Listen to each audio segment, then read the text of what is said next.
Hello, it's Mansi from Mansi Makes, and today I'm showing you how to print clovers on a gel plate. I did intersperse this video with a lot of real-time videos so you can actually see how long it takes for me to place the leaves just right. And I started out with a very simple background. I just did some yellows and blues and pulled a print.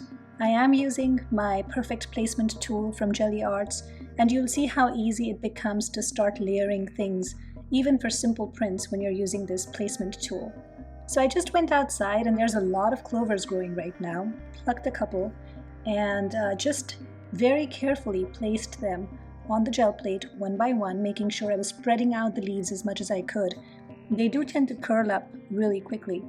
And then I just put my placement tool to make sure that I was overlapping my print with the first print, and you see how the clovers act as a mask, and so you see the underlayer show through where the leaves were placed.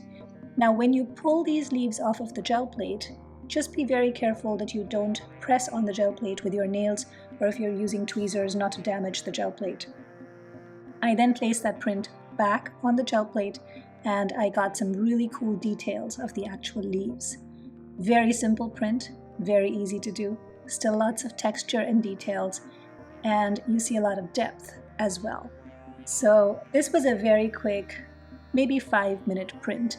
Now how do we add more layers and make our prints more complicated and more engaging to the eye so that when you look at the print, it keeps giving you more? Well, here's another way of doing it. So again, we do the base layer where I just placed my leaves, spread them out slowly and carefully on the gel plate. You can see it here in real time, that it does take a fair amount of time to place them properly. And then I did my first base print where the clovers are going to act as a mask again, as you can see, and then just filling in those details because I really don't like the white. It feels too harsh on the print. And then building layers by using some acrylic ink and some stencils. I thought I'd make an artificial clover, a 4-leaf clover, using some heart dies that I had in my stash. It was a good idea. However, when I took the print, I didn't quite care for it. It just looked kind of odd that I had this weird looking 4-leaf clover amidst all the real clovers. Maybe to many of you watching it, it doesn't look odd, it looks fine, but to me it did. So I decided to just get rid of that, and the one way of doing that very easily is by overlapping colors, textures, and prints on the existing print that you don't like. So again, use the clover leaves as a mask, and you see how beautiful that looks now. It just feels like it came together so well. I did a little bit of a folk art color shift paint on this as well, so that's the sheen that you see with the navy blue coming off on the page.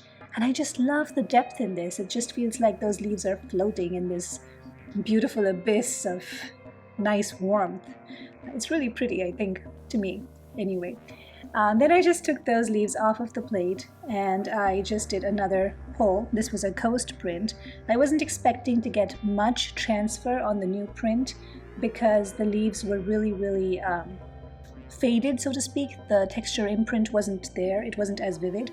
But as I rolled the paint on, I could see that there were still some remnants, and if you look closely, you'll see there's a faint outline of the leaves from the previous print on the plate.